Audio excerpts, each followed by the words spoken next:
pembelajaran, kita simak contoh iklan berikut ini yuk. Gimana ya? Tadi kayaknya aku taruh di meja tapi kok nggak ada sih.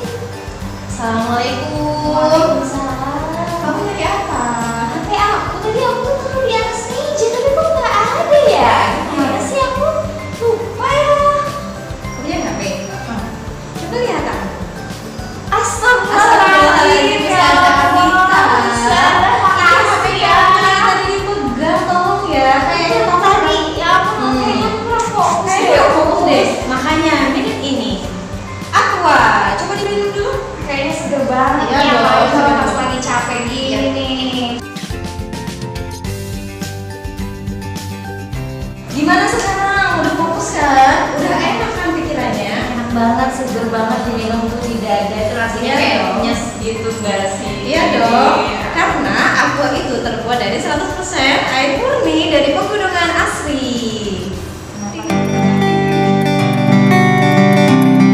Assalamualaikum warahmatullahi wabarakatuh. Bagaimana kabarnya kakak? Semoga kita semua selalu dalam lindungan Allah Subhanahu wa Ta'ala, dalam keadaan sehat walafiat dan bahagia selalu, amin.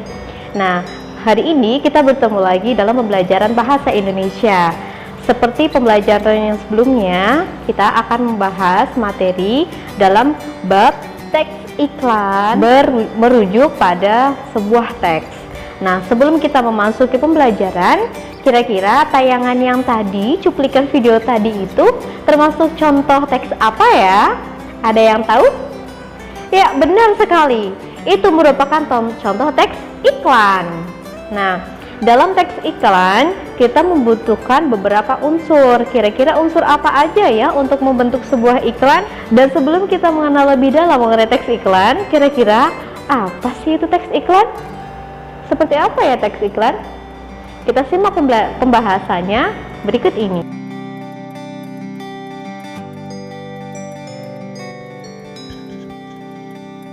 Seperti biasa, sebelum memasuki pembelajaran, kita akan membahas terlebih dahulu tujuan pembelajaran kita. Yang pertama, peserta didik mampu memahami unsur-unsur iklan, slogan, dan poster yang dibaca atau disimak. Yang kedua, peserta didik mampu menyimpulkan informasi dan pesan pada teks iklan yang dibaca atau disimak. Yang ketiga, peserta didik mampu menceritakan kembali teks iklan yang dibaca atau disimak. Selanjutnya, peserta didik mampu memahami pola penyajian dan kebahasaan teks iklan. Dan yang terakhir adalah peserta didik mampu menyusun teks iklan dan kemudian menyajikannya dalam bentuk promosi lisan. Untuk proses analisis, yuk kita coba saksikan terlebih dahulu salah satu iklan dari salah satu produk kesehatan. Ayo, jadi pahlawan anti kuman untuk Indonesia. Cuci tangan dan lawan kuman dengan Lifebuoy. Dan dapatkan stiker tato pahlawan gratis dengan Lifebuoy. Nah, dari contoh tadi, kira-kira itu tadi termasuk ke dalam jenis iklan, slogan, atau poster ya? Yap, benar sekali, iklan. Ketiga, bagian tersebut yaitu iklan, slogan, dan poster masing-masing memiliki perbedaan. Yang pertama, iklan terdiri atas 4 unsur lengkap, ada gambar, kata-kata, gerak, dan berupa suara. Sedangkan slogan hanya berupa kata-kata dan suara saja ya. Dan poster hanya berupa gambar dan kata-kata. Jadi sedikit bisa dibayangkan kan apa perbedaannya? Jadi apa saja unsur pembentuk iklan? Unsur pembentuk iklan yang pertama adalah sumber, yakni pemasang iklan yang berinisiatif dan penyandang dana dari pemasangan suatu iklan. Yang kedua adalah pesan. Pesan itu artinya isi yang disampaikan dalam iklan tersebut. Kemudian yang ketiga adalah media atau sarana yang digunakan, misal media cetak atau elektronik. Selanjutnya ada penerima. Penerima ini maksudnya adalah masyarakat yang menerima iklan tersebut.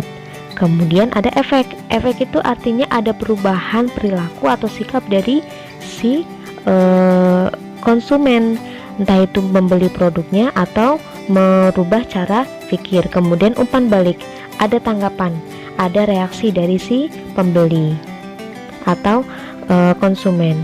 Kemudian jenis-jenis iklan dibedakan berdasarkan isinya, yakni pemberitahuan. Ini contohnya. Jadi iklan ini berisi hanya informasi mengenai suatu acara atau kegiatan saja. Nah, kemudian yang kedua adalah layanan masyarakat. Dilihat dari namanya, layanan masyarakat merupakan iklan yang diterbitkan dari suatu instansi pemerintahan yang ditujukan kepada masyarakat.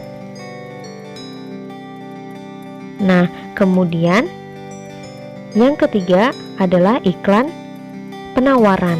Nah, iklan penawaran ini iklan yang dibuat oleh seorang pengusaha atau pedagang atau produsen yang ingin menjual produk-produknya, ingin menawarkan produknya.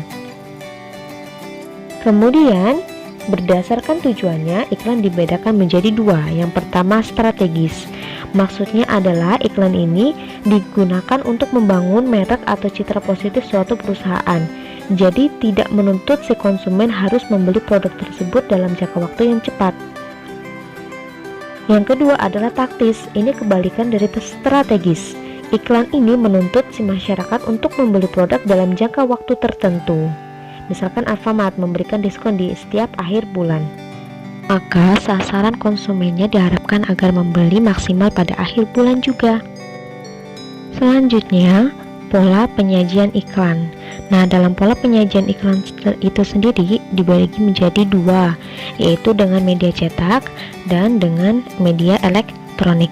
Yang pertama untuk media cetak, yaitu berupa iklan baris. Nah, kalau iklan baris itu hanya membutuhkan ruang yang sangat sempit di koran. Dia hanya memberikan informasi biasanya mengenai lowongan atau rumah atau tanah yang ingin dijual. Jadi hanya mengutamakan informasi yang disampaikan tanpa mengutamakan keefektifan bahasa. Kemudian yang dua iklan kolom. Kalau iklan kolom lebih mengutamakan artistik atau keindahan tampilan, sehingga diharapkan agar konsumen itu tertarik untuk membeli produk yang dipromosikan.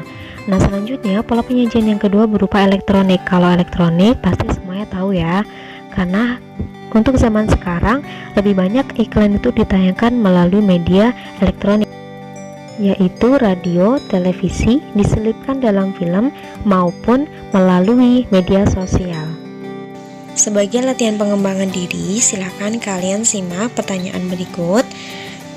Bila perlu di screenshot dan ditulis ulang semua pertanyaannya beserta jawabannya di buku tulis bahasa Indonesia ya. Kemudian nanti hasilnya difoto, dikirim melalui Google Classroom. Dan ini hasil analisis kalian, silahkan dihafalkan, kemudian kalian sampaikan secara lisan. Harus hafal ya, direkam berupa video, kirim videonya.